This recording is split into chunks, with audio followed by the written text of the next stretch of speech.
Alam mo, sobrang hirap mong paliwanagan. Dahil paano ka nga naman makakaintindi kung kasakiman na sa pagkain ang nasa utak mo? Hindi yan gagana ng maayos dahil ang alam lang yan ay kung saan kukuha ng pagkain. Sobrang lala mo, Kuya Ray. Pagkain na sinasamba mo. Dahil hindi naman talaga mabubuhay ang isang tao nang walang pagkain. Kaya tigilan mo ako sa pagiging ipokrita mong makadiyos ka, ha? Pero halata naman ang kadamutan na namumutawi sa pagkatao mo. Ewan ko sa'yo. Sana lumaki ng husto yan tiyan mo. Maging mabigat, sobrang bigat para hindi ka na makakilos. Baka sakali mapagtanto mo kung anong kaparusahan na nangyayari sa matatakaw na gaya mo. Kung nagkakatotoo man ng sumpa, pues isinusumpa kita. Isa ang pagiging matakaw sa 7 nakamamatay na kasalanan. Ito ay para sa mga taong hindi napapahinga ang bibig sa pagnguya at paghagilap ng pagkain, kung saan palagi na lang silang gutom. Katulad ni Ray na naging hilig na ang pagtambay sa kusina. Hindi ito nakakabuti, lalo na kung may mga kasama siya sa bahay na nauubusan ng pagkain. Wala siyang pakialam sa iba. Ang iniisip niya lang palagi ay ang sarili. Ito rin ang gawaing magdadala sa kanya sa isang sumpang bibit-bitin niya ng pangmatagalan. Mapagtatanto pa kaya niya na ang pagkabusog ng kanyang tiyan ay ang siya namang pagkagutom ng kanyang kaluluwa? O hahayaan na lang niyang magpasakop sa kasalanang magdadala lang sa kanya sa kamatayan? Wala na namang ulam? Ano ba naman yan? Pati yung itinabi kong uulamin mo pagka-uwi, nawala na rin dito sa ref. Lagi na lang ganito sa bahay. Ang dami na ng ulam na sobra kanina. Tapos pati yung kakapiranggot mo pang ulam kukunin pa. Sko, nakakainis na yung ganito ah. Ano ba babe? Sabi ko naman sa'yo na huwag ka magpaka-stress sa mga bagay na ganyan, di ba? Tignan mo, kumukulubot na yan noo mo. Paano naman kasing hindi ako may stress? Eh yung kapatid mo, walang ibang ginawa kundi kumain. Wala na nga ibang ginagawa sa bahay na hindi rin nagtatrabaho. Mano man lang sana, siya naman ang bumuhay sa sarili niya. Matandahan ng kapatid mo, kuya mo nga yun eh. Hindi mo naman siya obligasyon dito sa bahay. Alam mo, ayoko na lang sana magsalita ng masama eh. Eh kaso, wala naman talaga siyang ibang ginawa. Hindi nga ata nangangali ang bibig niya sa kangunguya. Hindi ko masita dahil mag-aaway talaga kami. Alam mo naman ang ugali nun. Ayaw na pagsasabihan. Pero kung makita mo lang siya, kada segundo puno ang bibig. Hindi ko alam kung may alaga bang dragon yun sa tiyan niya at hindi nabubusog. Hayaan mo na lang muna. Kapag nakahanap naman na yan ng trabaho, magiging maluwag na ulit ang budget natin sa bahay. Malapit na yan. Nagsasabi naman siya sa akin na may papasukan na siya eh. May hinihintay lang talaga yan. Maluwag naman talaga dapat budget natin eh. Dahil isa lang naman ang anak natin. Ilang taon pa lang yun, 3 years old. Kayang-kaya ng budget natin kung tayo-tayo lang dito sa bahay. Kaso, may kasama tayong umuubos ng pagkain. Kausapin mo naman si Kuya Ray. Hindi naman siya pinagdadamutan dito sa bahay eh. Pero, wag naman yung may makita lang siyang pagkain, kakainin na niya. Yung budget na buong kinsenas, halos ilang araw lang sa kanya. Malala pa nito, pati pagkain ni Zoe, kinakain niya pa. Oh, ubos na naman yung Yakult ng bata. Wala na rin sa ref oh. Yung isang balot nun, isang inuman na lang. Tapos yung chocolate sana ni Zoe, wala na rin. Sa halip na hindi na ako bibili sa tindahan, kapag naghanap ang anak natin, mapapabili ako kasi nga inubos na ng kuya mo. Oo, sige na. Bukas kapag day off ko, kakausapin ko siya. O tara na, kain na tayo. Bibili na lang ako ng ulam sa labas. Dapat pala dumaan na ako ng Andox kanina. Naalala ko na yun eh, kaso nabasa ko yung chat mo sa akin na may ulam ka nang niluto. Dagdag gastos na naman. Nakabudget na nga tayo ngayong buwan dahil nag-iipon tayo para sa pag-aaral ni Zoe. Kaso, paano naman tayo makakapagtipid kung si Kuya Ray pa lang? Daig pang may anak tayong 8. Dapat alam ng kuya mo responsibilidad niya sa sarili niya eh. 35 years old na yan, hoy. Dapat kami maayos siyang trabaho para makapag-asawa na siya. Paano naman niya makakapag-asawa? Kung sa sarili niya lang, ubos na ang pagkain, kulang pa. Ang puso mo, babe. Gutom ka lang kaya ganyan ka. O lalabas na ako ha. Bibili na ako ng ulam. Bibila na lang din kita ng pagkain mo para hindi ka na-stress dyan ha. Burger ba gusto mo? Bilan ko na lang din si Zoe para pagising niya bukas may pagkain siya. Galing ka na nga sa trabaho. Pagod ka na tapos gutom pa. Sige na, mag-iingat ka ha. Hindi na humupa ang inis ni Sydney dahil sa mga ginagawa ng kanyang bayaw. Halos mag-iisang taon nang nakatira sa kanila si Ray at mag-iisang taon na rin itong walang trabaho. Isa na lang ang nabubuhay sa kanilang mga magulang, ang kanilang ina. Ngunit masyado na itong matanda at inaalagaan din ng isa pa nilang kapatid. Walang naipundar na kahit na ano si Ray, kaya kahit na matitirhan ay wala siya. Tanging si Mike lang ang malalapitan at dahil siya ang pinakamabait sa magkakapatid, tinanggap niya ito sa pamamahay nila, kahit na may sarili na rin siyang pamilya. Sa paglipas ng mga araw, nananatili pa rin si Ray sa pagtambay sa kusina. Kahit na anong pilit ni Sydney na magtipid, wala talagang nangyayari. Isang hapon, umuwi si Sydney galing sa pagsundo sa kanyang anak sa bahay ng kanyang lolo't lola nang makita ang bayaw na may kinakain sa kusina. Ano yan, kuya? Ice cream. Nakita ko sa rep. Sarap nga eh. Kaso naubos ko na. Di naman kayo mahilig sa ganito, di ba? Kasi masyado rin ito matamis. Ngayon ko lang ito nakitang ganitong brand ng ice cream na to ah. Sarap pala. Bili pa ulit kayo ng ganito ah. Ice cream? May ice cream sa ref? Hindi naman kami bumili niyan ah. Wala ko naaalala na naglagay ako niyan. Ano ba yan? Binili ni Mike? Kailan pa ba yan? Nakalagay ito dun sa kulay green na plastic eh. 3 Tupperware yung magkakapatong. Hindi ko alam yung dalawa eh, pero parang pagkain din pero lulutuin pa. Hindi ko na lang muna pinakailaman dahil mas natakam ako nung nakita kong totoong ice cream ang laman nito. Hala, hindi yan sa atin. May nakasulat naman sa plastic na kinaliwa yan, di ba? Hindi mo ba nakitang nakasulat? Ang laki na nun at bungad pa kapag bukas ng ref. Kaya pala may liway na nakasulat sa plastic. Hindi ko naman alam eh. Wala, naubos ko na eh. Wala na tayong magagawa. Ano ba naman yan? Nakakahiya naman. Bukas ng umaga kukunin na yan dahil birthday ng anak niya. Kuya naman. Hindi naman sa atin kinakain mo pa. Alam mo naman na kapag sa atin yan, hindi na yan nakabalot ng plastic. Kaya ako nga pinalagyan ng pangalan para madaling malaman kung kanino yun. Saglit lang ako nawala ah. Pinakialaman mo na? Hindi ko nga alam, di ba? Mali ko ba may ibang tao nagmamayari nito? Akala ko pinagtataguan niyo ako ng pagkain eh. Saka nagliya ako sa ice cream eh. Sakto nakita ko to. Palitan niyo na lang. Akin na, ako nang bibili sa grocery. Papalitan? Alam mo ba kung magkano yan? Wala pa akong budget para magbibili ng mga ganyan. Bayaran ng kuryente. Kailangan kong ipitin ang pera na bigay ng asawa ko. Lahat na lang kasi nang makita mong pagkain dito sa bahay. Akala mo sa'yo eh. Bakit kasi nakikilagay sila rito sa rep? Di sila bumili ng sarili nilang rep para walang nakikialam ng pagkain nila. Akala ko lahat sa atin eh. Di ko nakasalanan yun. Huwag mo nga akong sisihin sa mga ganyan ha, Sydney. Yun na nga ang problema. Akala mo lahat ng pagkain na nakikita mo dapat mong kainin. Hindi mo mapapigilan yung sarili mo? Kahit nabusog ka na, kakain ka pa rin eh. Tapos pagdating sa ibang bagay, tamad ka naman. Hindi ka makakilos dahil sa sobrang kabusugan mo. Sinusumbatan mo ba ako ha? May panunumbat ba sa mga sinasabi ko? Pinapaalala ko lang sa'yo na hindi lang ikaw ang tao dito sa bahay na to. Hindi ko alam kung anong klaseng katakawan yan eh. Pagkain ng asawa ko, pati pagkain ng anak ko, kukunin mo pa. Nagugutuman kami dahil sa'yo. Tapos ikaw, kahit nabusog na walang pakialam sa iba, basta ka lang lamon. Isipin mo naman na hindi lang ikaw ang anak ng Diyos. Hindi lang ikaw ang kailangan kumain. Nagluluto ako ng sapat para sa pamilya ko, tapos wala silang makakain dahil lang naubos mo na. Wala kang galang ah. Pagkain lang yan. Pati ba naman niya ipagdadamot mo? Di ko alam kung bakit nakakilala ng madamot ang kapatid ko eh. Samantalang ang bait nun. Ang malas ng asawa mo sa'yo. Mas malas ako na bayaw kita. Hindi to basta kadamutan. Dahil kahit na kailan hindi ako nagdamot sa kahit na sino. Nagbibigay ako kapag meron ako. Pero hindi naman ibig sabihin no, nasasamantalahin mo naman lahat. Hindi ba sapat ang 1 taon mong pananatili sa bahay, ha?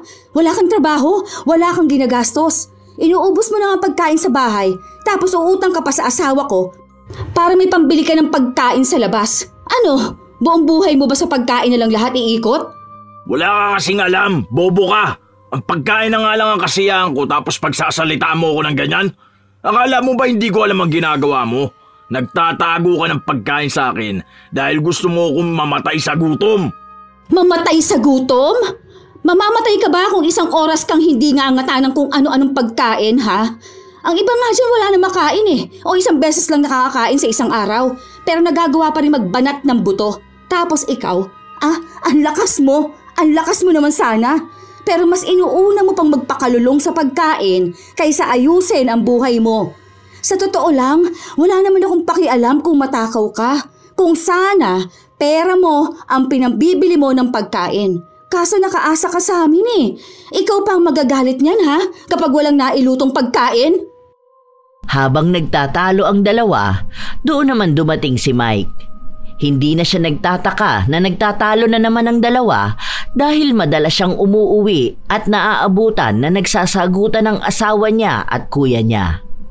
Iba't ibang dahilan ang kanilang awayan pero madalas ay tungkol sa pagkain. Ano bang nangyayari? Nasa labas pa lang ako, rinig ko na ang boses niyong dalawa. Naririnig kayo ng mga kapitbahay. Kaya pala yung iba nakatingin dito sa atin. Mukhang kanina pa kayo nagtatalo dyan Pagsabihan mo yung asawa mo madamot Akala yata niyan di ko napapansin ang mga galaw niya. At ang mga tingin niya sa akin tuwing kakain ako. Kada sandok ko, bilang na bilang niya ang butil ng kanin. Hayaan mo, kapag nagkaroon ako ng trabaho, babayaran ko lahat ng nakain ko sa bahay na to. Yan pala ang gusto mo Pasama na lang ng ugali kapag tapos noon. Akala mo makakahingi ka pa ng tulong sa akin Kahit wag ka na magbigay sa amin, buhayin mo na lang sarili mo. Alam ko naman na hindi ka makakagastos sa amin dahil luho mo pa lang sa pagkain, hindi mo na magagawang sustentuhan ang sarili mo. Kaya wag mo akong pagmamalakihan dahil mas gusto ko na masama na lang ang ugali ko para hindi na ako kumupkop na masiba na gaya mo. Nakita mo na? Nakita mo na ang ugali ng asawa mo, Mike? Anong klaseng babae yan Saan mo ba napulot yan? Siguro sa bahay nila madamot din yan. Mas anong klaseng kapatid ka? Hindi ka namin responsibilidad Tandaan mo yan.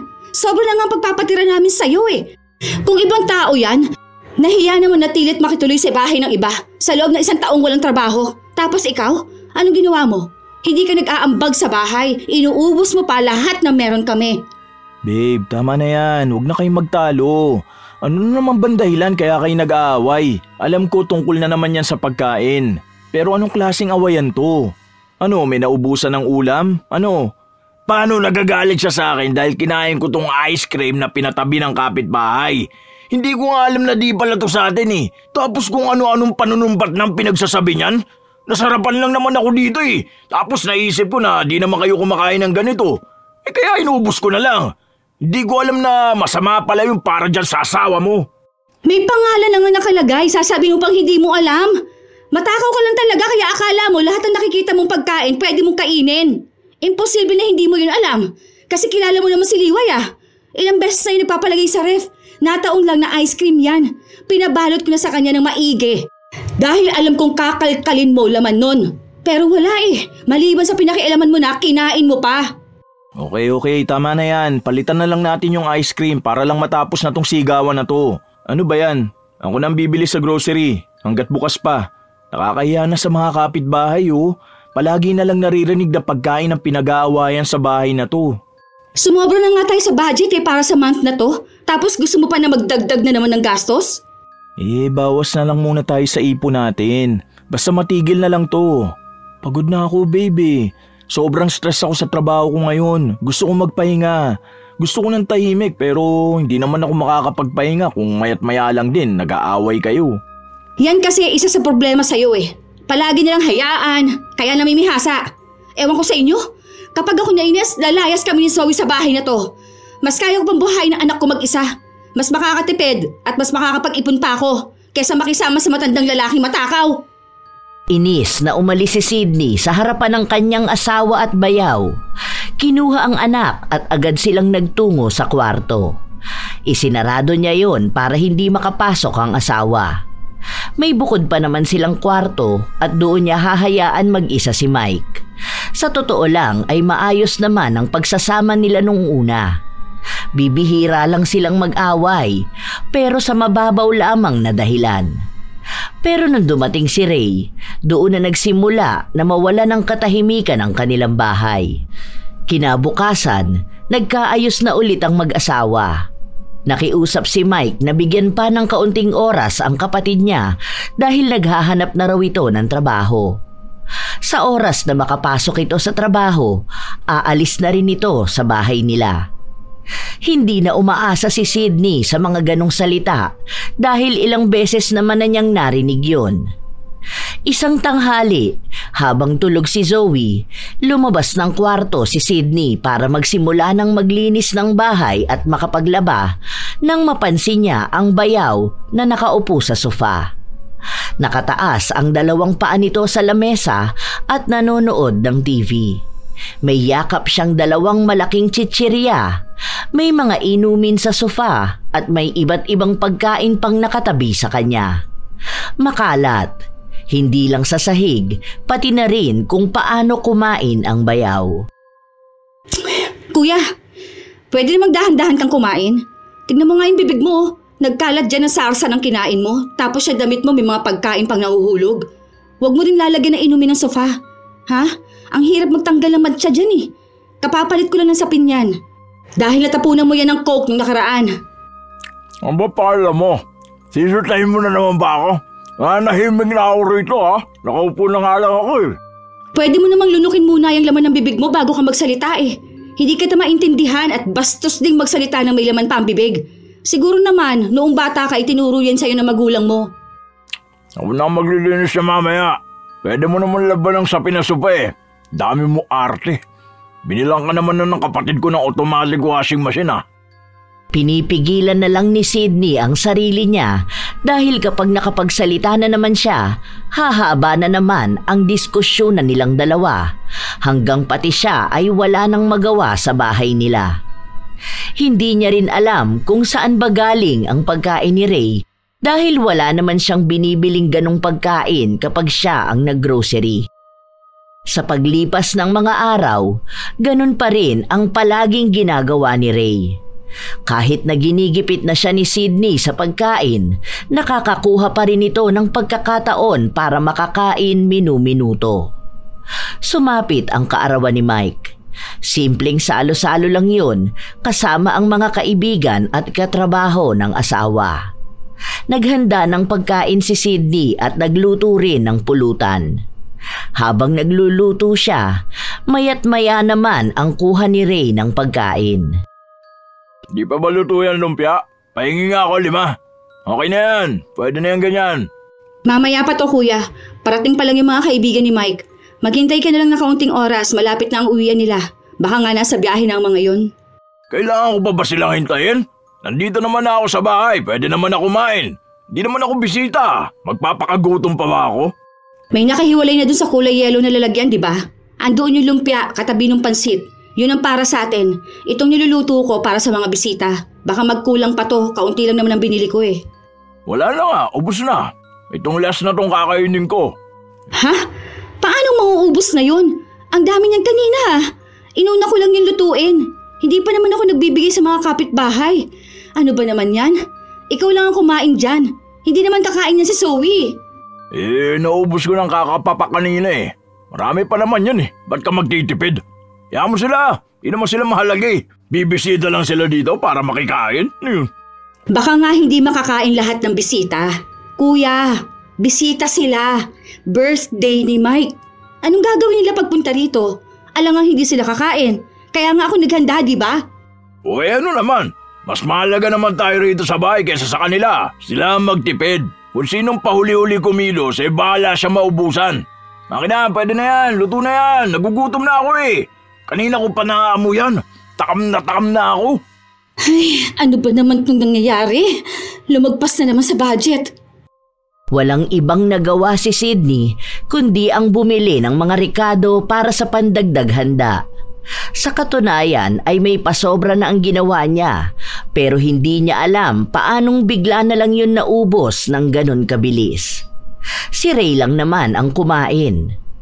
Pagka-uwi niya sa bahay, sakto naman na naroon na ang asawa niya at ang mga katrabaho nito. Wait lang babe, nakahanda na dun yung lamesa nyo. Dagdag ko lang tong lutuin ha. Tapos iinitin ko naman yung mga pulutan ninyo. Paupuin mo na lang muna ang mga katrabaho mo. Bumili ka pa ulit? Bakit? Pwede na yung nasa kusina. Marami-rami na yon kahit papano. Baka kasi kulangin kayo eh. Nakakahiya naman sa kanila kung hindi makakakain ng iba sa kanila, di ba? Mas maganda na may laman muna ang mga tiyan ninyo bago kayo mag-inuman. Saka alam ko na gutom din kayo. Oo, sige pala. Tulungan na kita. Pagkapunta nila sa kusina, naabutan nila si Ray na kumakain na naman. Hindi siya magkanda o gaga sa kanyang pagkain kahit na punong-puno na ang kanyang bibig. Napairap na lang si Sydney dahil ayaw niyang magtalo sila ni Ray, lalo pa at may mga bisita ang asawa niya. Kaarawan din ni Mike kaya hindi maganda na may nag-aaway. Kahit nasagad na ang pasensya niya, pinilit niya pa rin kumalma. Kuya, hinay-hinay lang sa pagkain ha. Wala kang kaagaw. Sarap kasi. Hirap tigilan. Babe, labas mo na yan sa inyo tapos isusunod ko na rin itong mga lumpia. Mabilis lang to ha. Tapos yung nasa kaserola na maliit, paabot na rin pala ako. Saka yung nakasabit dyan na kawali. Hindi yan, yung maliit lang. Iinitin ko yung pulutan ninyo kapag tapos ko rito sa lumpia. Kaunti na lang yata naman yan. Ha? Bakit? Ang dami pa nito kanina. Hala, oo nga. Ano ba naman to? Bakit ganito? Ang daming nabawas. Inulam ko kanina. Nasarapan ako eh.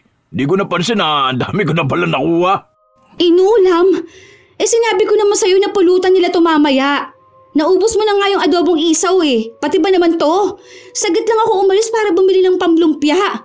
Kuya naman, may iba pang taong kakain, hindi lang ikaw.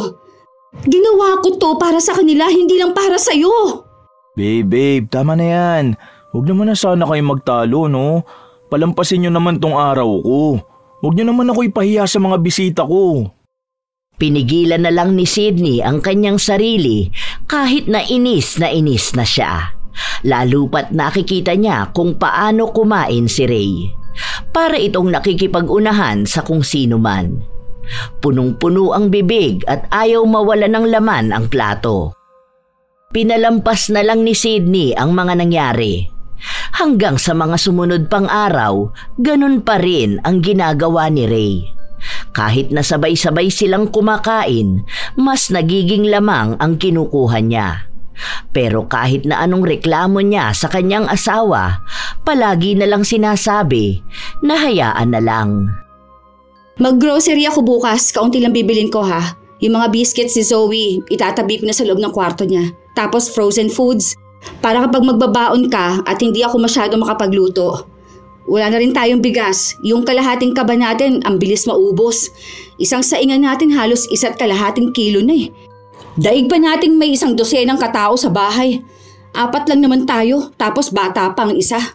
Isang kaba na ang bilhin mo. O ito, dagdag mo na sa budget. May mga nakukuha din akong sideline sa trabaho ko kaya makakapagbigay ako ng extra sa'yo. Kahit isang kaban pa yan, walang magbabago dahil alam nating matakaw ang kuya mo. Alam mo, babe, dapat pagsabihan mo siya Hindi porket matanda siya sa'yo, hahayaan mo lang na ganyan.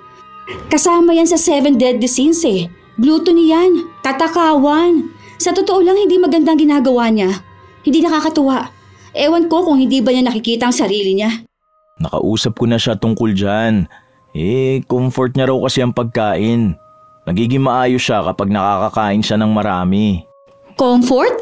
Buti sana kung kanyang pera Okay lang kahit magkakakain siya kada segundo kaso pera mo. Akala ko ba mag-a-apply ng trabaho? Umaalis lang yan dito sa bahay. Hindi para maghanap ng trabaho kundi maghanap ng may handaan. Akala mo ba hindi ko narinig ang kwentuhan sa tindahan ni na Kuya Kobe? Parang lahat daw ng handaan andoon si Kuya Ray. Nakakahiya. Kasi hindi naman siya kilala ng mga tao na pinupuntahan niya. Ang term pa nga na gamit nila, masiba. Dahil raw hindi nagpapatalo sa pagkain. May mga bisitang nauubusan ng handa pero wala siyang pakialam. Nakakahiya rin yung sa part natin Lalo na kilala tayo dito sa lugar natin. Kung tayo nga hindi nagpupunta kahit invited Nako, kausapin mo yan. Kausapin mo na maayos. Kasi kapag akong kumausap din sa kuya mo, alam mo na kung saan na naman kami aabot. Hindi ko nga rin alam kung bakit di na nawala ang ganyang ugali ni kuya. Kahit nung mga bata pa lang kami, palagi niya kaming inuubusan ng pagkain kasi lagi siyang nagugutom. Akala ko nga normal lang yun sa kanya kasi nga malaking tao siya. Sinanay niyo kasi sa bahay niyo na okay lang ang ginagawa niya. Kung noon pa lang sana, dinisiplina na siya sa pagkain, hindi na siya magiging ganyan. Sa sobrang katakawan niya, nagiging tamad na siya. Natitigil lang siyang kumain kapag natutulog siya. Kaso hanggang sa panaginip niya, kumakain siya. Kung sa bahay namin yan, baka napalo na yan ni tatay sa ulo. Bawal pa naman sa amin na kakain ka na sobra tapos yung iba, hindi pa nakakakain. Kaya nanibago ako dyan sa ginagawa ng kuya mo. Sorry na babe, hayaan mo, kakausapin ko na talaga siya. Baka kasi ma-offend ko siya eh. Lalong walang mangyayari sa buhay niya kung iisipin mo nang iisipin na mararamdaman niya. Kailangan siyang imulat sa realidad ng buhay. Hindi ako madamot kasi pagkain lang naman yan eh. Pero ang sa akin lang, maging responsable rin siya sa buhay niya. Kung gusto niyang maging matakaw, bumukod siya ng bahay at buhayin niya mag-isa ang sarili niya. Ayun, walang pipigil sa kanya kasi pera niya ang pinanggagastos niya sa pagkain niya. Pero kung dito siya sa bahay, matuto naman siya lumugar. Hindi na kinakaya ni Sydney ang mga pagkontrol sa emosyon niya dahil inis na inis talaga siya sa tuwing nakikita ang bayaw. Ginawa naman ni Mike ang sinabi ng kanyang asawa, pero sa halip na tanggapin ni Ray ang mga payo sa kanya, minasama niya ito at sinabi na nagiging masama na rin ang ugali ng kapatid niya dahil sa sulsol ng asawa nito. Hindi pa rin nagtrabaho si Ray, mas naging tamad siya at matakaw. Hanggang sa dumating sa punto, nakakarampot na lang talaga ang niluluto ni Sydney. Hindi na siya bumibili sa grocery dahil araw-araw na lang siyang namamalengke kahit na mahirap yon para sa kanya. Dahil sa paraan na yon, alam niyang mapipigilan din ni Ray ang pagkain ng sobra. Pero mas naging agresibo at maiinitin ang ulo ng bayaw dahil wala na itong makain. Pagka-uwi ni Sydney, naabutan niya ang anak na umiiyak sa labas ng bahay. Bakit? Ano nangyari sa'yo, anak? Ayos ka lang ba? May masakit ba sa'yo? Hindi kumibo ang bata. Iyak lang ito ng iyak. Kaya sa inis ni Sydney, pumasok siya sa loob ng bahay at nakita niyang sira ang pinto ng kwarto ni Zoe. Naabutan niya rin ang bayaw na kumakain ng biskwit at may mga kalat sa lapag. Ano ba naman yan, kuya? Pati ba pagkain ng bata pinag-interesan mo pa? Bakit ba? Nagugutom ako eh. Wala akong makita sa kusina. Kung sana bumili ka ng pagkain, hindi ako maghahanap, di ba? Dati naman may stock sa rep eh. Kapag nagugutom ako, magbubukas lang ako ng pagkain. Minsan nga may prutas pa. Tapos ngayon wala na talaga kahit na ano. Puro na lang din tubig. Wala na yung malalaking coke. Tinakot mo pa ang bata. Iyak nang iyak si Zoe. Akin na nga yan. Pagkain niya ng anak ko. Mahiya ka naman sa sarili mo. Inubos mo na oh. Ano bang ibibigay ko sa anak ko kapag nanghingi ng pagkain? Akin na yan. Bakit mo ba ako ginugutom ha? Sobrang damot mo talaga, Sydney. Ang sama na ugali mo. Ito na nga lang ang kasiyahan ko eh. Gusto mo pa akong pigilan? Hindi kita ginugutom. Kinokontrol ko lang ang katakawan mo dahil kawawa kami rito sa bahay. Tandaan mo, wala ka sa poder ng mga magulang mong tinotolerate ang pagiging matakaw mo. Kung gusto mo, pumunta ka sa iba mong kapatid. Ewan ko kung hindi ka nila palayasin dahil ang bigat mong kasama sa bahay. Ang sabihin mo, gusto mo talaga akong paalisin dito kaya ayaw mo na akong pakainin. Nagugutom ako eh. Malamang hahanap ako ng makakain. Saan ako makakakita rito sa bahay niyo kung nakatago naman? Kaya hindi ako nagtataka kung bakit pati kapatid ko nagbabago ang ugali. Dahil hinahadlangan mo rin siyang maging mabuting tao. Hindi ko hinahadlangan ang asawa ko na maging mabuting tao. Sinasabihan ko lang din siya na dapat niyang gawin dahil hindi naman habang buhay na magpapakain siya ng patay gutom. Hindi ka man lang ba natatakot sa ginagawa mo? Ang taba mo na kasi wala kang ibang ginawa kundi ang kumain. Hindi ka na makagalaw na maayos kasi nakaupo ka lang ng nakaupo habang yung dalawa mong kamay puno ng pagkain at maging yung bibig mo. Hindi ka matigil kakahanap ng mangunguya. Alam mo ba na masama yung ginagawa mo? Ha? Hindi lang sa kalusugan mo pati na rin sa espiritual mo. Kasalanan ng katakawan. Kasalanan ba magutom ha? Ginawa ang pagkain para mapawi ang gutom ng tao. Paano naging kasalanan yun? Nasa Biblia ba na bawal kumain kapag nagugutom? Kung hindi, parurusahan ng Diyos. Hindi yan basta pagkahilig lang kumain, kuya. Dahil labis-labis ang ginagawa mo. Kahit na hindi mo naman talaga kailangan kumain na sobra. Masyado mo sinasamba ang pagkain. Hindi mo na alam kung paano maging disiplinado sa biyaya ng Diyos. Hindi lang ikaw ang tao. Hindi lang ikaw ang pwedeng kumain. Masyado kang makasarili. Masyado kang sakim. Basta makakain ka lang, hindi mo na iniisip na may iba pang tao na dapat makakain din. Di ko alam kung ano yung mga paniniwala mo sa buhay. Basta ako, kakain ako kapag nagugutom ako. Hindi ko na kasalanan kung hindi makakain yung iba. Dahil bakit ba kasi ang babagal nila kumilos? Ang pagkain, biyaya yan ng Diyos. Kaya anong gagawin ko? Malamang sasamsamin ang lahat ng biyaya. Di ko yung kasalanan. Wala akong kasalanan. Alam mo, sobrang hirap mong paliwanagan. Dahil paano ka nga naman makakaintindi kung kasakiman na sa pagkain ang nasa utak mo? Hindi yan gagana ng maayos dahil ang alam lang niyan ay kung saan kukuha ng pagkain. Sobrang lala mo, Kuya Ray. Pagkain na sinasamba mo. Dahil hindi naman talaga mabubuhay ang isang tao nang walang pagkain. Kaya tigilan mo ako sa pagiging ipokrita mong makadiyos ka, ha? Pero halata naman ang kadamutan na namumutawi sa pagkatao mo. Ewan ko sa'yo. Sana lumaki ng husto yan tiyan mo. Maging mabigat, sobrang bigat para hindi ka na makakilos. Baka sakali mapagtanto mo kung anong kaparusahan na nangyayari sa matatakaw na gaya mo. Kung nagkakatotoo man ng sumpa, pues isinusumpa kita. Umalis ka rito, demonyo ka! Akin ang pagkain ko! At baka sa iyo ko ibunto ng galit ko. Buwisit talaga to eh. Mas buwisit ka! Buwisit ka sa buhay namin! Hanggang sa umuwi si Mike, hindi lumabas ng kwarto si Sydney. Hindi rin siya nagluto ng pagkain, kaya galit na galit si Ray. Halos magwala ito sa loob ng bahay nila, kahahanap ng makakain. Naubos na kasi niya ang pagkain na kinuha niya sa kwarto ng pamangkin. Ano nangyari sa pinto ng kwarto ni Zoe? Bakit ang dami nagkalat na balat ng biskwit sa sahig? Ano nangyari sa bahay, kuya? Nasaan ba si Sydney? Babe, nasa kwarto ka ba? Pagsabihan mo yung asawa mo ha. Sa sobrang damot niya, pinagtataguan ako ng pagkain. Tapos ayan, ang tamad, hindi man lang nagluto ng ulam. Wala akong makitang kahit na anong pagkain sa kusina. Nagugutom na ang tao, panay lang siya arte. Ano na naman bang pinag-awayan niyo, kuya? Kung tungkol na naman to sa pagkain, tama naman si Sydney. Mag-diet ka naman. Ang taba mo na sobra oh. Kawawa ka niyan kapag nagkasakit ka. Wala kang ipon, wala ka ring asawa na mag-aalaga sa'yo. Ang sabi ko naman sa'yo eh, mas maganda kung maglalabas ka para hindi ka palagi naghahanap ng pagkain. Kapag nasa bahay ka, maiinip ka talaga kaya hahanap ka ng makakain. Magpapayat ka naman. Ayan. Nagaya ka na rin talaga sa asawa mo, no? Pinupunan niyo masyado ang katawan ko. Ano, sasabihin mo rin ba na matakaw ako? Sinumpa nga ako ng asawa mo kanina. Kung hindi ba naman demonyo, di ba? May mali ka rin naman kasi talaga. Ay ang mga nagkalat sa sahig, pagkain ng anak namin yan eh. Pagkain niya ni Zoe, kuya. Pambata na nga lang ang lasa niyan eh. Huwag mo sabihin na pati yan, pinag-interesan mo pa. Nagugutom ako eh. Kung alam mo lang sana kung paano ako gutumin ng asawa mo rito sa bahay mo. Porket ba nakikitara lang ako dito, gaganitoin na ako? Dahil ba kayo nagpapakain sa akin, okay lang na magutom ako? Anong klaseng pamilya kayo, di ba? Alam ko na hindi ka ginugutom ni Sydney. Hindi ganun ang asawa ko.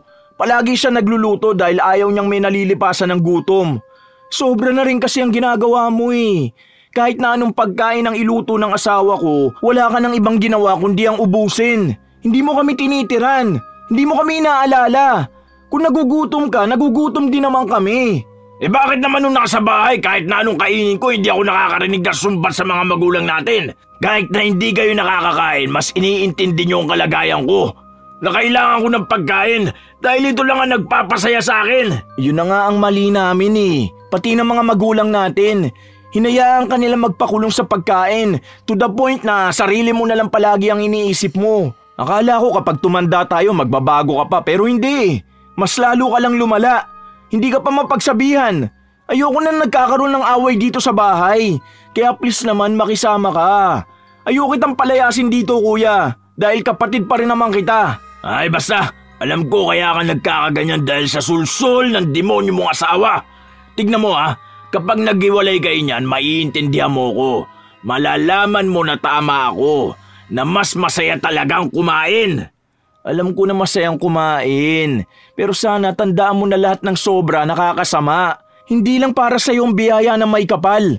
Hindi lang sana sarili mong iniisip mo maging masaya habang kumakain. Isipin mo rin ang ibang tao. Kahit na nasabi na ni Mike ang nais niyang iparating sa kuya, hindi pa rin ito tinanggap ni Ray dahil para sa kanya ay mas tama pa rin ang kanyang katwiran. Sa paglipas ng mga araw, nagpatuloy pa rin si Ray sa pag-ubos ng pagkain sa bahay ng kanyang kapatid. Kapag wala na siyang makain, nangungutang siya sa tindahan at si Mike ang pinagbabayad niya.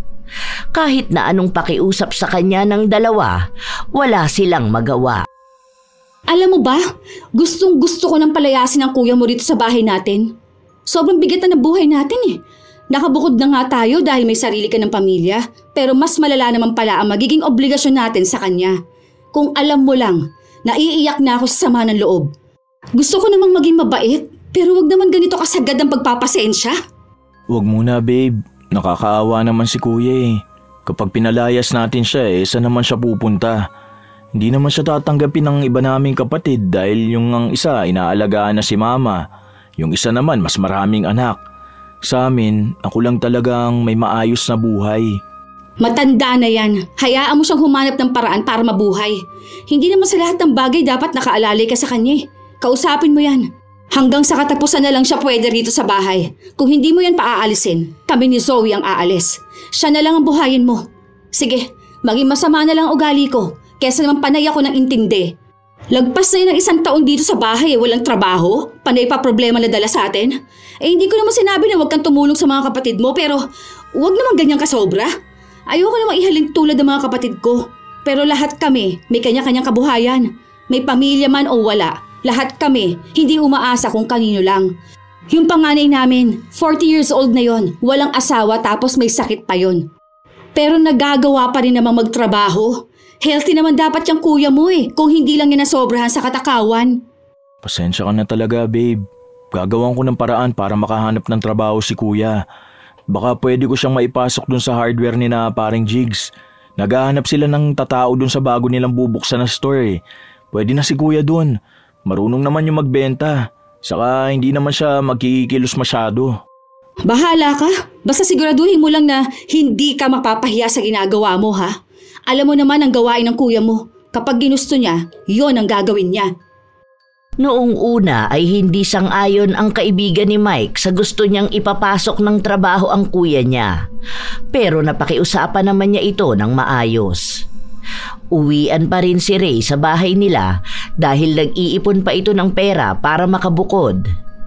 1 linggo na ang lumipas pero kapansin-pansin na nahihirapan si Ray sa paglalakad. Madalas na napapagod siya kaya gusto na sana niyang mag-resign. Ayaw lang ng kapatid niya dahil kailangan nga niyang kumilos para makabukod na rin siya. Yun na rin kasi ang napag-usapan nilang mag-asawa. Kung mawawala na naman ng trabaho si Ray, bibigat na naman ang pamumuhay nila. Ayoko na talaga. Ang hirap maglakad papasok sa trabaho. Tapos kung sasakay naman ako, hindi ako magkasya sa tricycle. Hindi rin ako makakyat sa jeep. Wala ba ibang trabaho na mas madali? Pakiramdam ko, nanghihina ako sa trabaho kong yun 2 beses lang kami mag-break time. Tapos bawal basta kumain kasi baka bigla may customer. Kawawa ako dun. Madali na nga ang trabaho mo na yun.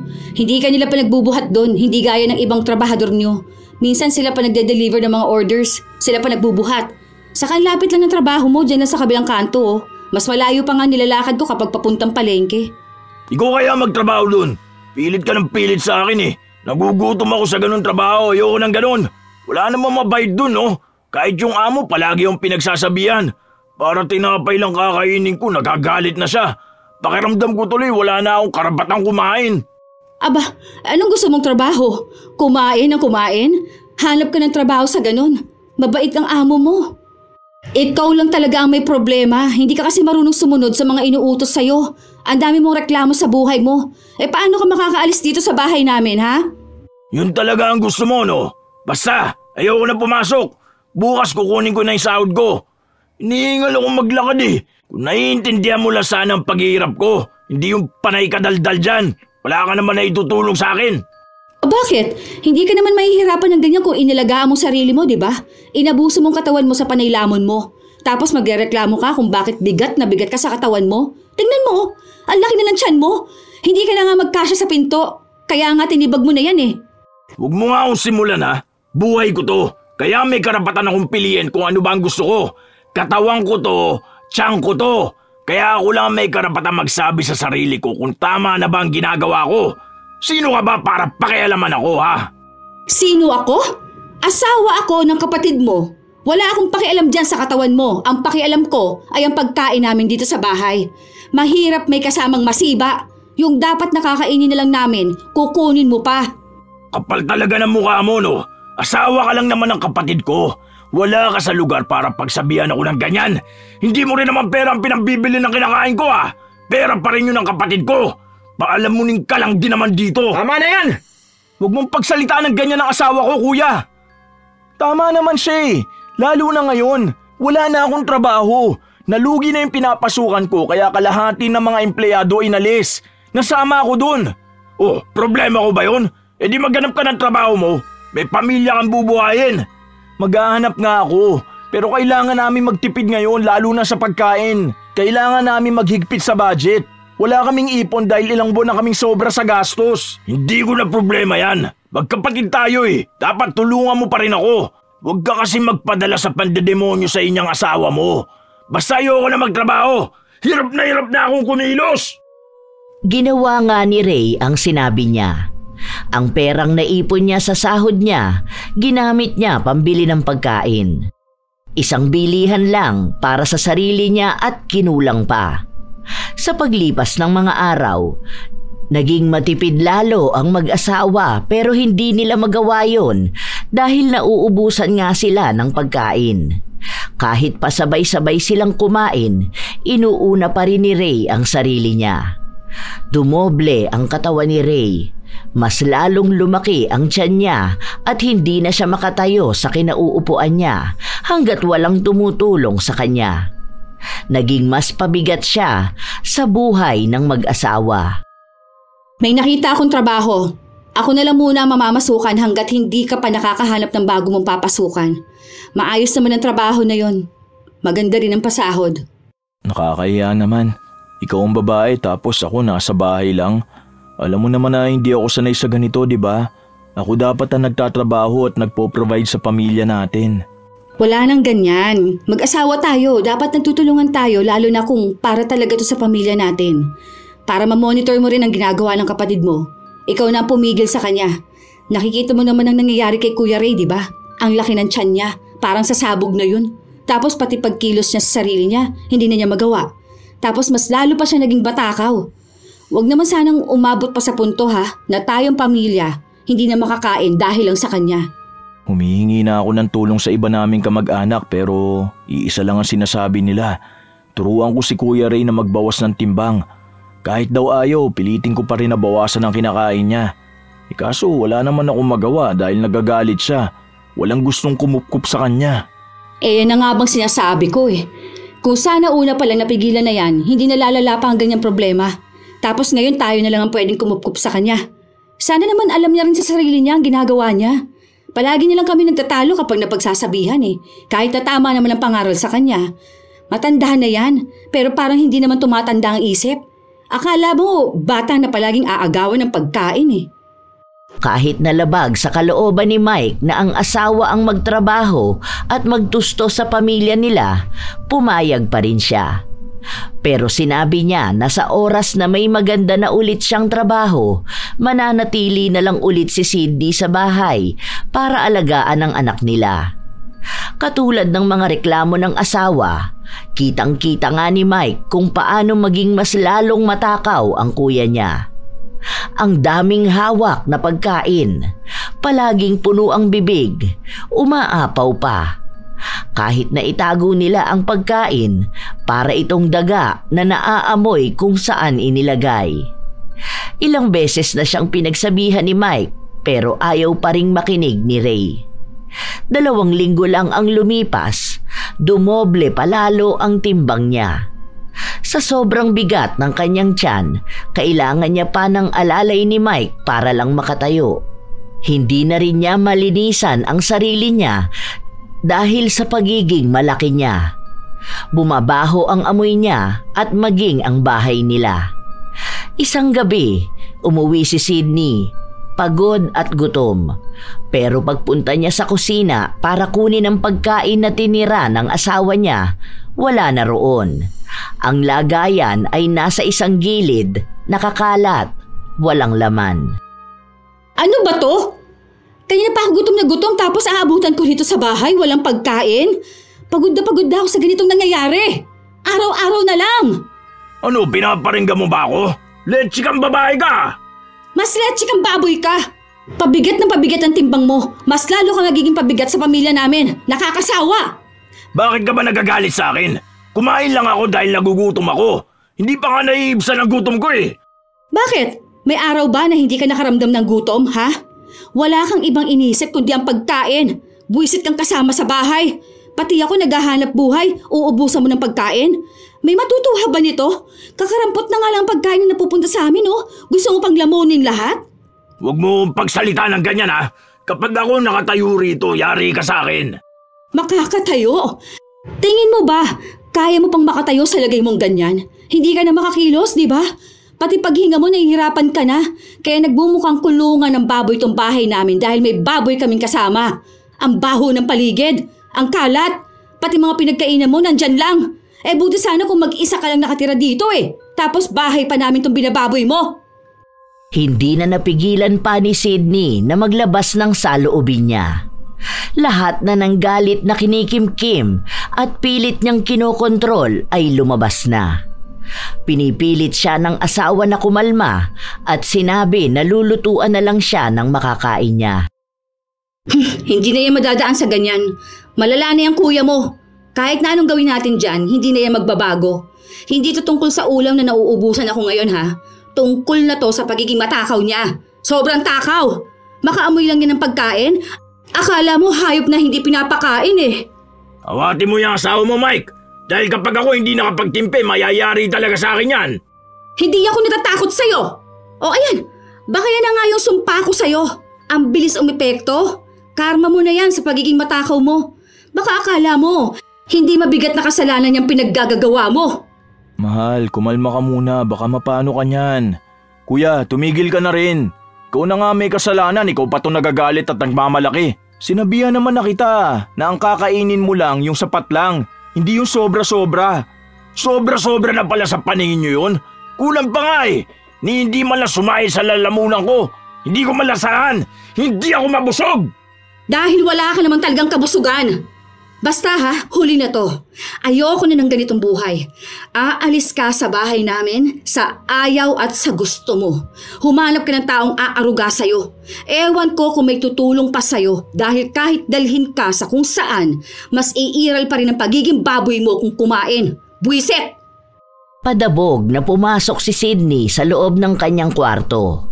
Bumalik lang sa kanya ang lahat ng hinanakit niya kay Ray.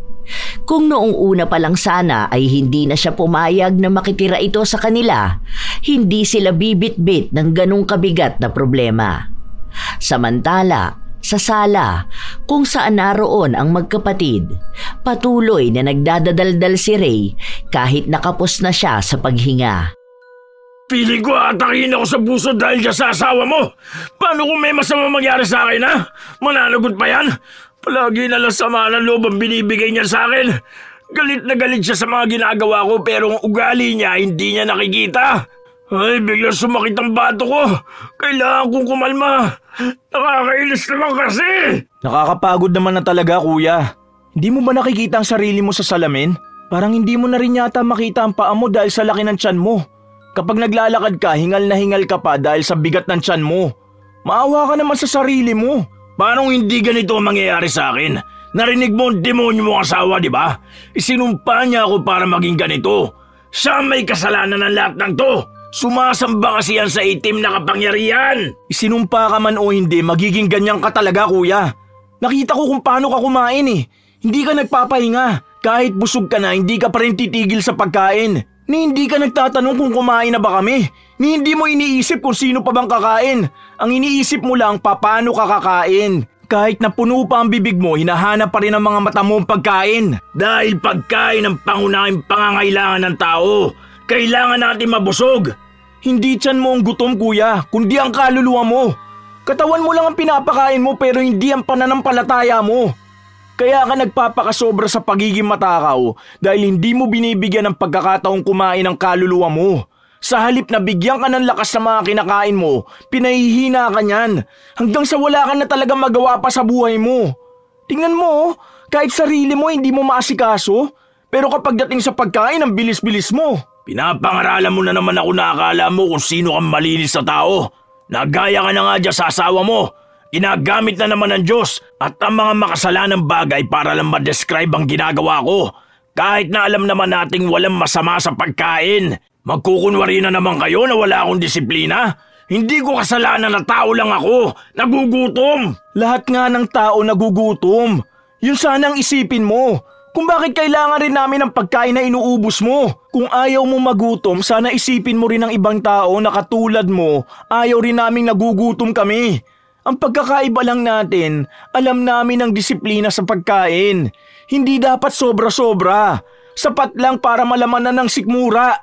Dahil kahit sa ang bagay, lahat ng sobra masama.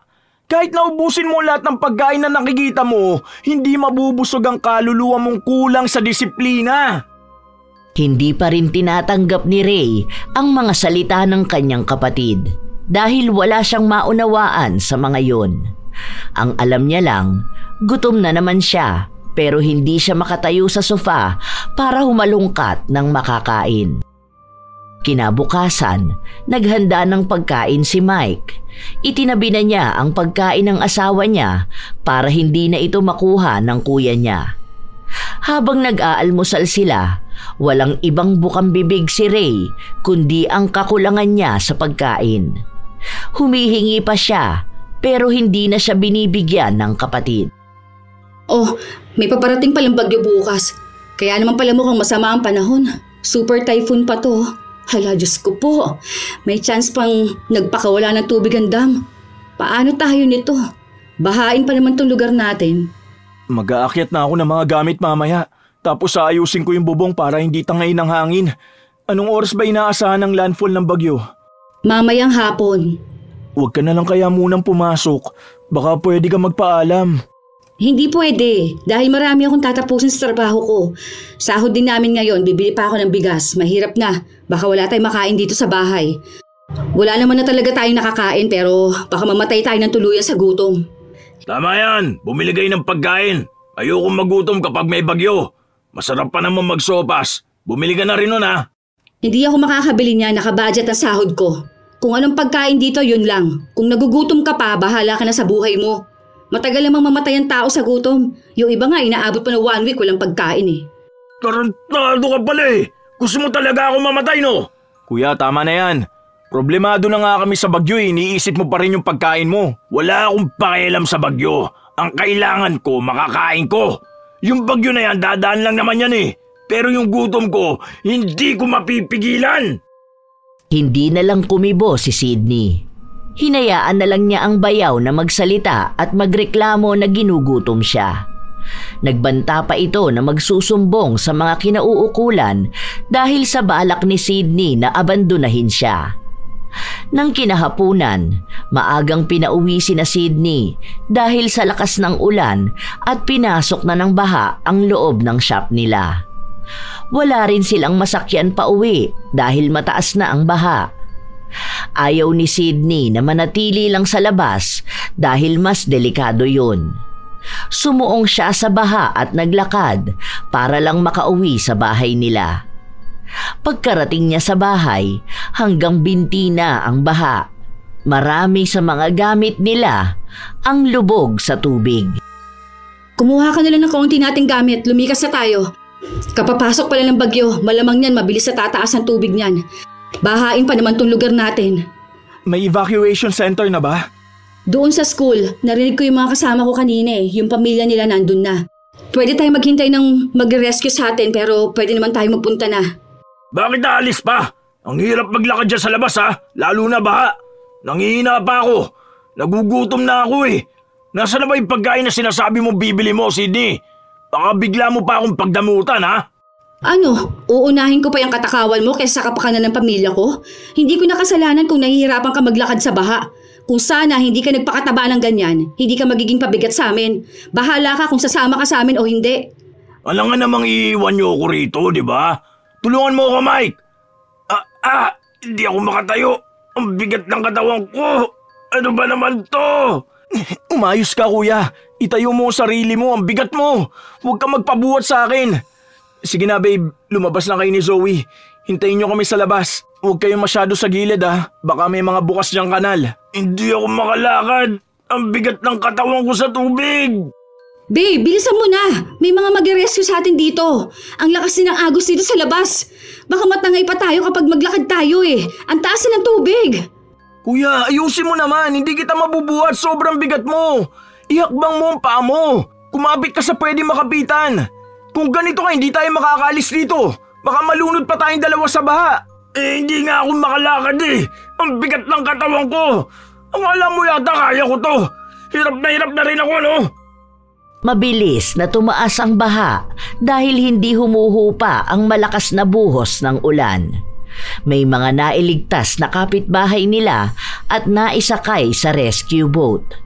May isang lumapit sa mag-ina at inaaya na silang sumampa pero ayaw iwan ni Sydney ang asawa niya.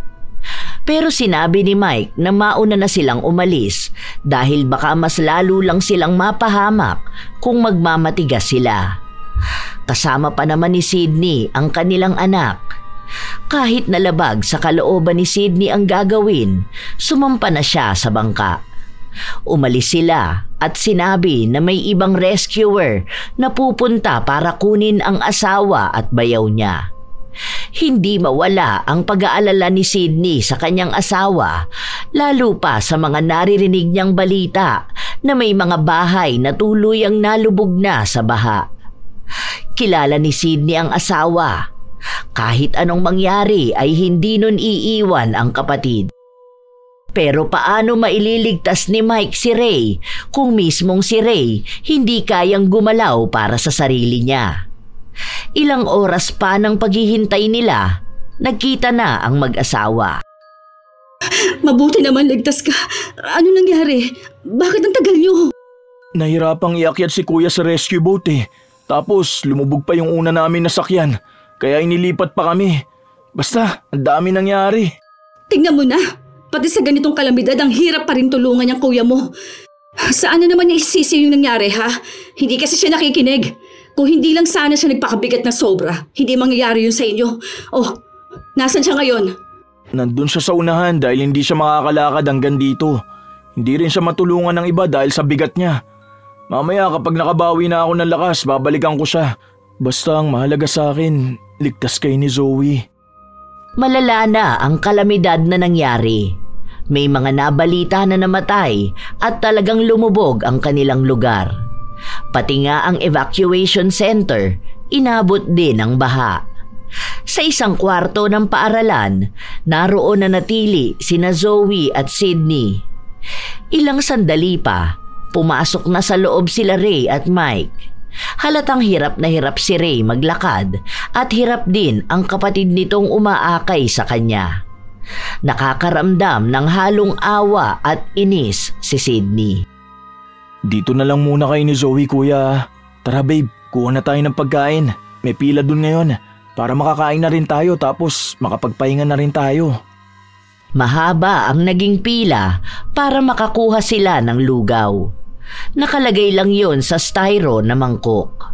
Sapat naman yon para maitawid nila ang gutom, pero alam ng mag-asawa na hindi yon sasapat para kay Ray. Pero sa ganoong sitwasyon, walang nakakalamang. Hindi sila pwedeng humingi ng pasobra hanggat hindi pa nabibigyan ang lahat. Dahil sa dami nila, baka magkulang at di makakain ang iba. Yan na lang muna kuya kasi ang daming tao eh. Feeling ko nga makukulangan pa sila ng ipapakain. Pero sana makakain ang lahat. Grabe tong nangyari. First time namin to. Dati binabaha naman pero hindi ganito na lubog talagang buong bayan. May biscuit pa rito sa bag. Dinala ko talaga to. Ito kuya, para kahit paano makabawi ka. Ang hirap pa naman ng pinagdaanan ninyo kanina. Hindi na. Sapat na sa akin to. Sure ka ba? Kaunti lang yan. Isang mangkok lang yan, hindi pa puno. Tama na to. Hindi naman ako dapat mag-demand. Sabi nyo nga, marami pang tao ang hindi nakakakain. Alam nyo, sa totoo lang, itong nangyari sa akin, nagpamulat sa akin na tama nga ang sinabi nyo noon. Ngayon ko lang nakita kung anong katawan ang meron ako. Ang hirap pala talaga maging ganito. Takot na takot ako sa buhay ko. Hirap na hirap ako tapos yung mga taong tumutulong sa akin nahihirapan din. Tama nga, itong ginawa ko sa sarili ko magiging dahilan ng kamatayan ko. Sorry, ngayon ko lang napagtanto. Kung hindi ba ito nangyari sa akin, hindi ko malalaman ang mali ko. Mahirap mabago tong pagiging matakaw ko pero pipilitin kong baguhin to. Sorry sa inyo Sorry talaga. Lalo na sa'yo, Sydney.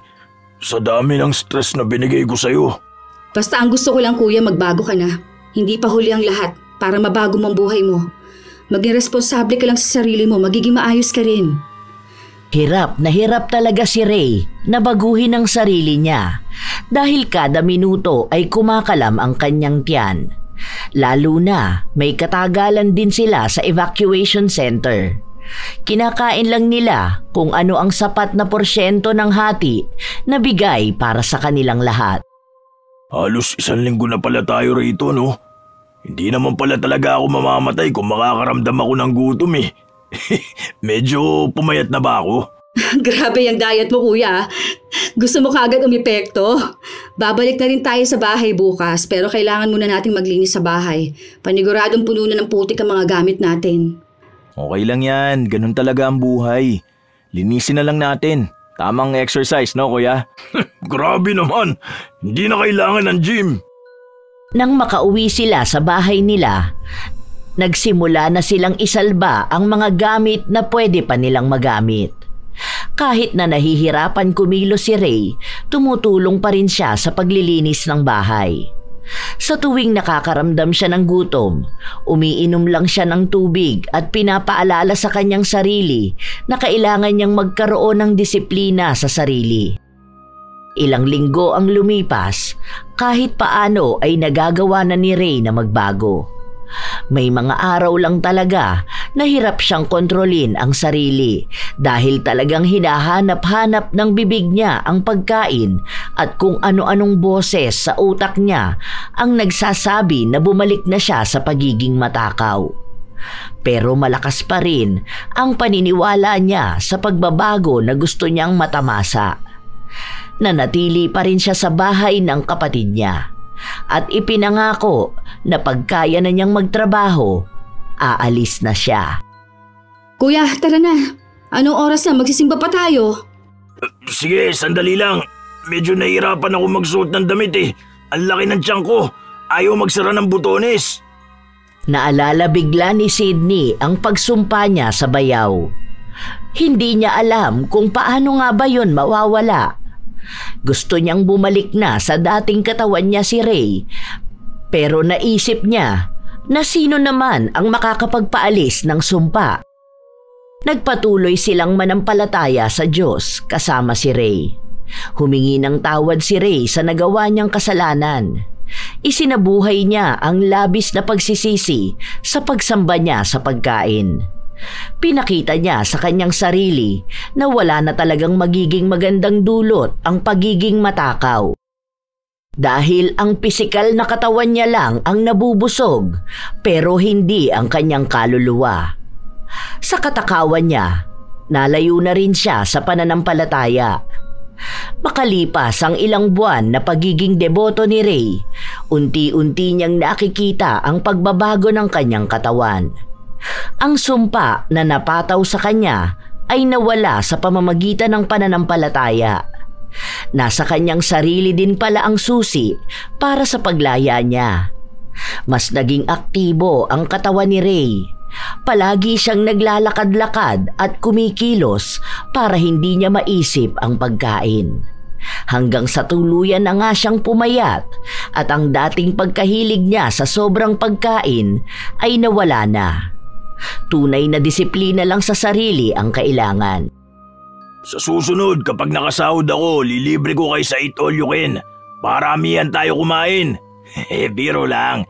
Pero sa sahod ko, ililibre ko talaga kayo. Yon. Pero pwede naman sa Only Wings. Okay na yon. Diet na lang pagkatapos, no? Kayo talaga magkapatid, puro kayo kalokohan. Salamat kuya ha. Basta yung pasok lang sa budget mo, lalo na mahirap ang buhay ngayon, mahal ang mga bilihin. Kaya dapat hindi gagastos na sobra-sobra. Oo ba, sabi mo eh. Sa'yo na lang ako makikinig. Basta wag mo na ulit ako isusumpa ha. Kapag isusumpa mo ko, yung makakapag-asawa naman ako. Naalala ko na naman. Ay, sorry talaga kuya ha. Galit na galit lang talaga ako sa'yo. Sino ba naman kasing hindi magagalit kapag naubusan ng pagkain, hindi ba? Sorry talaga. Sorry din sa mga masasakit na salitang sinabi ko sa'yo. Okay lang, ano ka ba? Tama nga lang na pinagsalita mo ako ng mga yun eh. Yun din ang isa sa dahilan kaya nagbago ako. Kulang lang talaga ako sa disiplina. Tama naman na hindi porket ako mas matanda, ang ibig sabihin ako na ang tama. Basta kapag kailangan mo ng tulong kuya, nandito lang naman kami. Mag-iingat ka sa trabaho mo ha. Ganon din kung kailangan nyo ng tulong, nandito lang din ako palagi sa inyo. Ingat din palagi. Salamat ulit. Malaki ang naitulong kay Ray ng pagiging disiplinado niya sa pagkain. Dahil hindi niya inakala na malaki pala talaga ang magiging epekto nito sa kanyang sarili at lalo na sa buhay niya. Doon niya rin napagtanto na hindi lang basta pagkain sa tiyan ang nagbibigay ng kalakasan sa isang tao. Kailangan ding busog ang kaluluwa upang mas makakilos ng mas maayos. Malaki ang pasasalamat niya sa kapatid niya at sa asawa nito dahil kung hindi sa kanila, baka tuluyan na nga siyang naligaw ng landas. Sa paglipas ng panahon, nakapag-asawa na rin si Ray.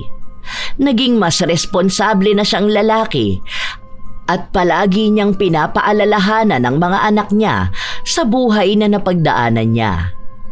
Naging maayos din ang relasyon nilang magkapatid. Paminsan-minsan, kapag nagkikita-kita sila at nagkakaroon ng salo-salo, hindi nawawala sa kanila ang biruan patungkol sa pagiging matakaw sa pagkain. Tunay talaga na may mga bagay sa buhay na mukhang mababaw lang, pero darating ang araw na malalamang isa rin pala itong mabigat na kasalanan. Katulad na lamang ng pagkahilig sa pagkain na umaabot sa puntong nagiging matakaw na.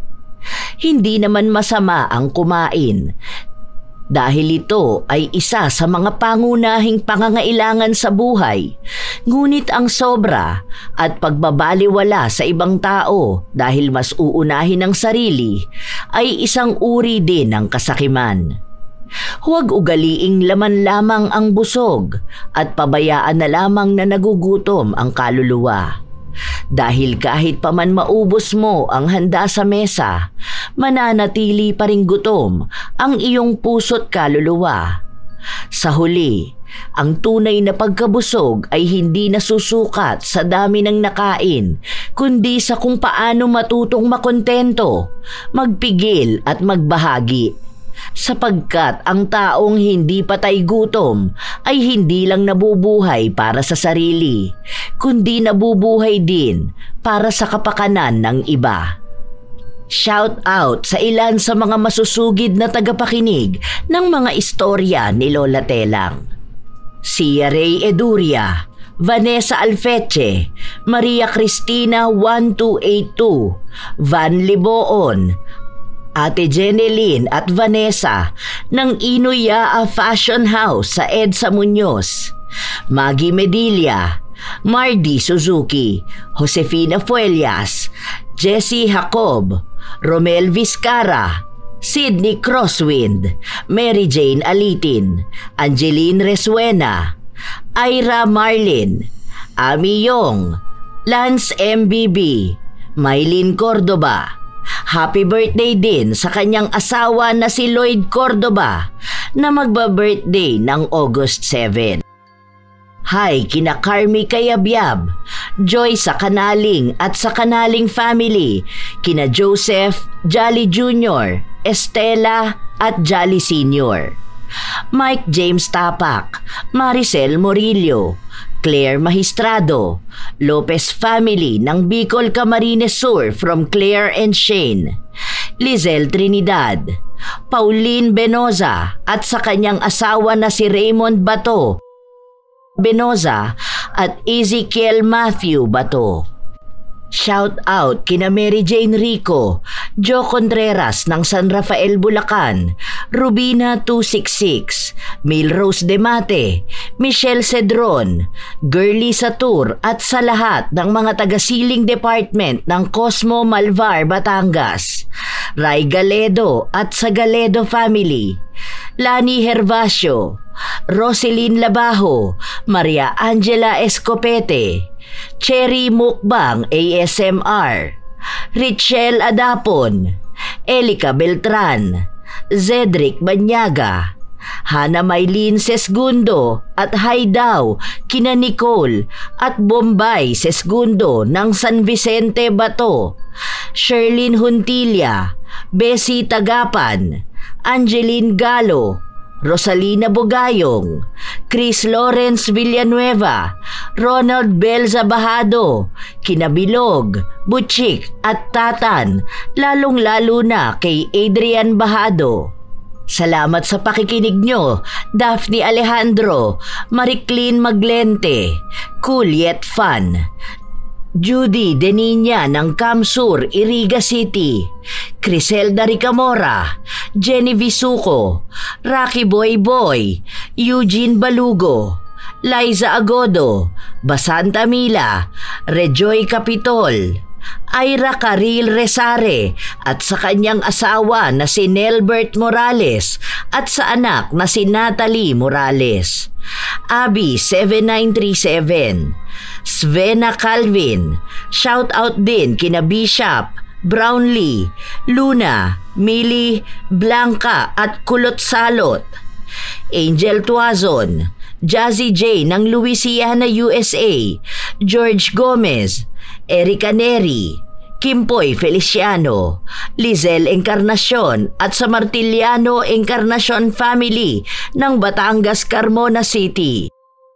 Hi sa inyo, Mary Jenny Ril Rhea Batiduan, Dodds Hungko, Elizabeth Dunca, Josephine De Peñosa, Joril Meserilla, Jomer Suarez, Amor Lim, Kisha De Leon, Rebecca Katipay, Lani Kapile, Ilocana Vlog ng Qatar, at sa buong staff ng Alpha Iruzi Salon at sa kanyang asawa na si Jesper. Hi kina Casey Fernandez, Lina Trinidad, Edgardo Paglikawan Jr. at sa kanyang mga tiyahin sa probinsya na sina Holandes Ramos at Jean de la Cruz ng Dayap Santa Cruz, Occidental, Mindoro.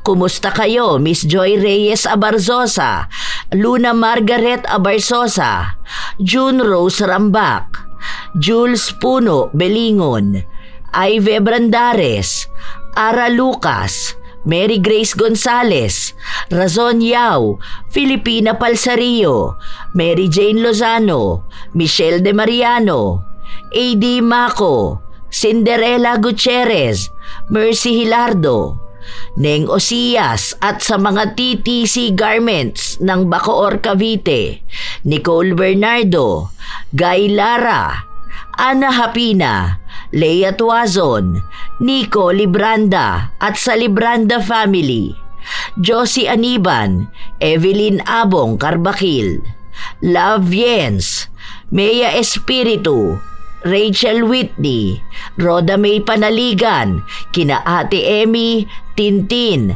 Neneng, Jessa at Reslin ng Quiapo, Manila, Merly Villarimo, Jan Sisikan, Pureza Tagiwalo, Tutsi Galulan, Hilda Gabuya, Brian Arines, Cheng Buenavista, Carol Manzano Abrigo, Ruby Tapaz TV. Shout out din kina Jenny Suzuki, Dins Rodriguez, Jacob Sia, Asodisen Serila, Henny Sarmiento, Desiree Reganit at Brian ng Los Angeles, California, Marife Berina, Aurora Buenavista, Ana Lubarlita, Melody Quito, John Patrick Bernardo at Isel Villar, Chabelita, Gemma Jane Gaugano, Nida Valencia at sa mga mananahi ng J-Liz Apparel ng General Luna Zaragoza, Nueva Ecija, Fatima Perez at sa lahat ng mga taga-Palawan, Hazel Fiesta, Jeannie Manyoza, Wilma Leses, Angelo Alipio at Kinalita Alipio at Catherine Alipio, Evelyn Abong Carbakil, Maricel Patata, Mia Cablando, Cristel Antawagon at kay Razon Yao. Ito ang inyong Lola Telang at maraming salamat sa pakikinig mga apo.